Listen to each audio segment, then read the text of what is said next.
Welcome to Tales from the First Nations. I'm Jay Idle, and every week I'll share with you a tale and ancient wisdom of the native tribes of North America. I'll be joined by my cats, Dawa and Fonzie, who will undoubtedly make their presence known at some point, so I might as well just list them as co-hosts. We hope you'll enjoy the tales and wisdom, raise your vibration, and enrich your life with us every week.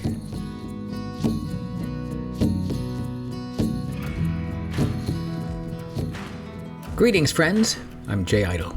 Welcome back to the 5th installment of Tales from the First Nations. Today's story is a true story about a deep friendship between a bear and a man. Now, you know I always have a personal story that connects to our tale for the day, and I bet you're currently falling into one of two camps.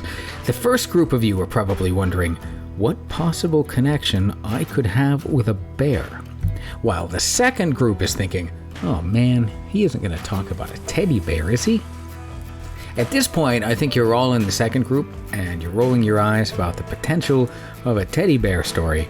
But don't worry, I am not going to talk about a teddy bear. I'm not even going to mention that when I was born, the first toy I had was a teddy bear given to me by the hospital. Nope, I'm not going to tell you that, and I'm certainly not going to tell you that I named him Bear.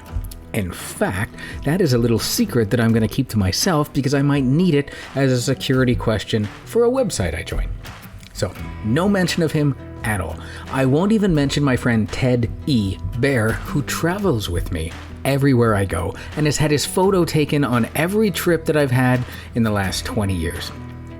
In 8 countries, countless cities, wild horses could not drag that information out of my mouth. No way. It's a secret that I'll take with me to my grave. So for those of you who thought I would not talk about a teddy bear because I most certainly had another bear story to share with you, good for you. Thank you for keeping the faith, because I do. A friend of mine is actually a monk here in China. I'm currently living in China, and at their monastery, they actually had a bear. It was a cub. They were out taking a walk, and they found it alone in the grass. Now, if anyone knows anything about bears, seeing an unattended bear cub in the grass means that mom isn't there because she is busy stalking you and your toast. However, this bear was thin and weak, and they could tell that it was in need of help. They actually approached the cub gently and were able to guide it back to their temple, where they fed it and cared for it. Now, as monks are vegetarian, that is what they had to offer the bear, and that is what the bear ate. At one point, after the bear had lived among them for a few months, someone actually offered the bear meat, and it actually pushed it aside and preferred the vegetarian food that it had been being fed since the monks had met it. The monks loved and cared for the bear, and the bear loved them for it. It stayed with them at their temple until it became too large for them to care for.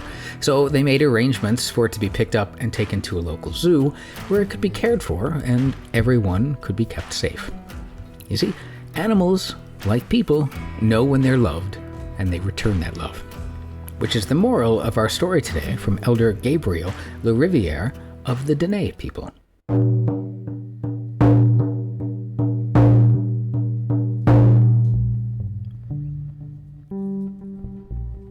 Elder Gabriel Le Riviere was born into the world on November 14, 1927, at Dipper Lake, Saskatchewan, and he swears no part of this story about a man cared for by a bear is untrue. It really happened. The story begins with a man getting lost in the wilderness. He searched and searched to find his way back home, but no matter how much he tried, he always saw the same misleading landmarks. He was definitely lost and afraid, and the night moved in. So after finding a bear's den, the man went in and decided to rest for the night. The bear, who the den belonged to, eventually returned from foraging and was surprised to find this man sleeping in his den. Makes me think of Goldilocks here, right?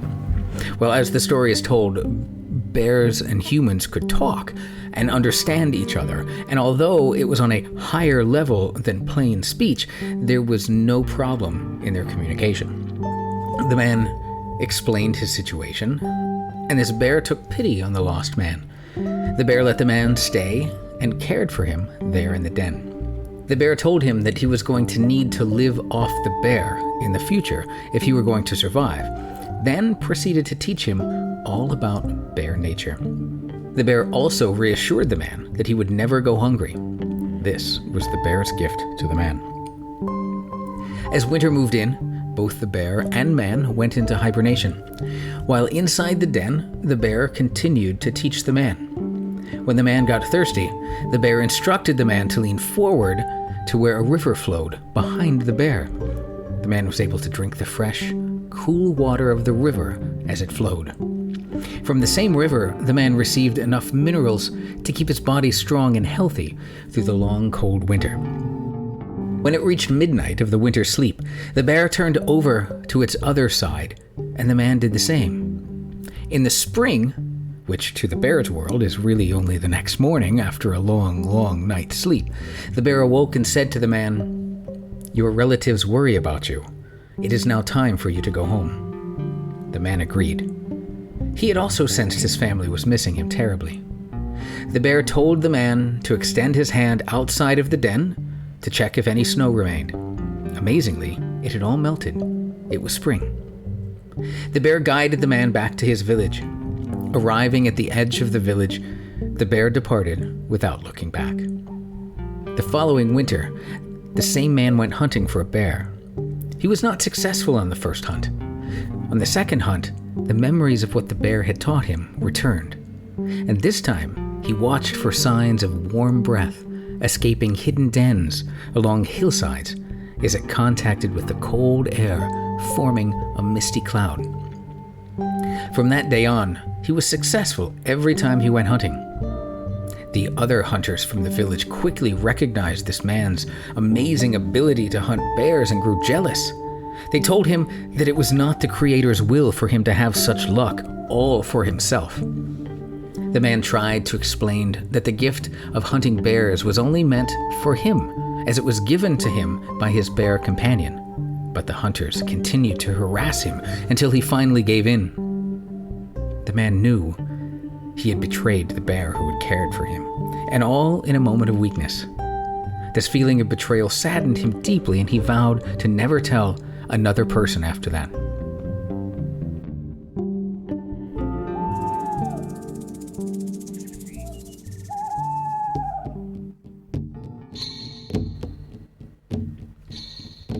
It can be hard to know what is for you to keep to yourself and what is to be shared for the benefit of others.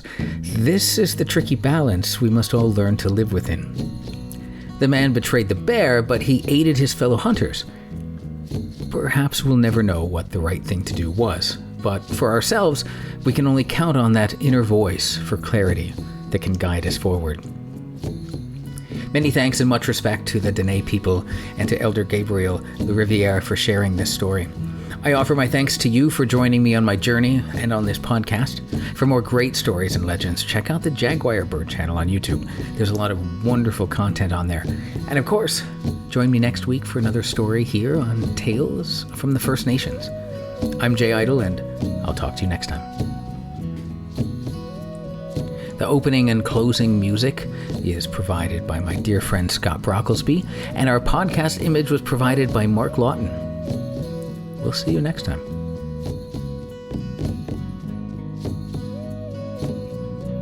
All right, that's it. How'd we do, Dawa? Phones? Excellent. Then I'll share it.